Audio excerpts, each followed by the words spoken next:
We think that coordination is one of the most complex and problematic procedure in managing emergencies. And why this is a multidisciplinary, intersectoral effort that balances and collates decision of multitude sides, international, national, local, civil, and private. Thus, a clear understanding of the sequences of the response steps, as well as division of responsibilities between international, national, and local forces, is needed towards achieving the balance. We are working mostly from distance. So we have just a few people who are going to the office now. We have restricted all the business trips abroad. So we are allowing basically only virtual meetings with external parties. So our offices are also mainly closed to external visitors, to the citizens. But what we have also guaranteed that all the services are still available in the city, and mainly via electronic channels. So basically we haven't stopped any service in our city. Everything is working and working well. And that's also possible because we have had our electronic Tartu creation taking place for last 20 years.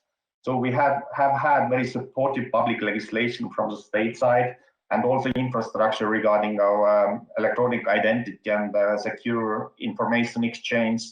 We have had everything in place, and that's why we have managed to create electronic Tartu also on the top of it.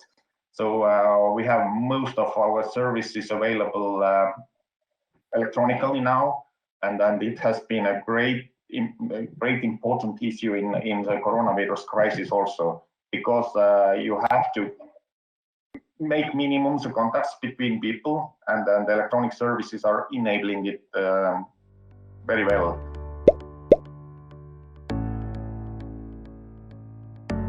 It wasn't just a phrase, the accelerated digital transformation that we had to face. We indeed had a lot of efforts in the past years, but this particular year, 2020, besides all the sadness that brought to our countries, and particularly to mine in Bolivia, if one positive thing we can mention about it is how this forced us to accelerate all this digital transformation. We need a completely regulatory framework for the post-pandemic.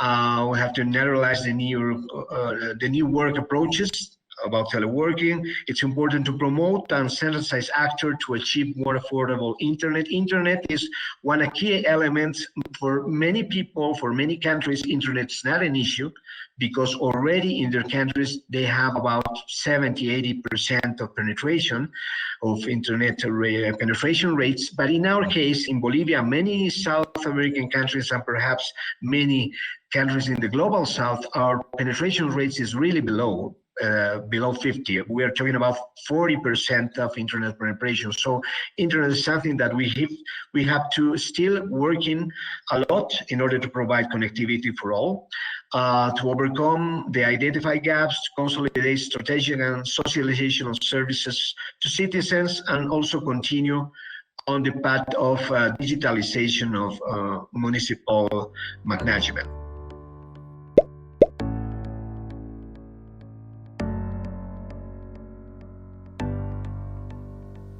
More than ever, the COVID-19 pandemic highlighted the importance of our initiative, especially during this time where cooperation and social responsibilities are essential. After receiving the referrals from all sources, we prepared a calendar with the addresses of the elder who live alone, who needed various services such as the purchase of food or medication, care and assistance in multiply activities in the home, enable a warm meal, psychological support, and more. Humanity can go through the most difficult challenges. What remains in every nation and state is the desire of the people to help themselves. It is delivered that society show its true face in the way of treat the elder. The Adopt Grandparent initiative aimed enable people to enjoy a healthy and high-quality life is a resilient and inclusive tirana that make a smart use of resources and find solution even during the most challenging time.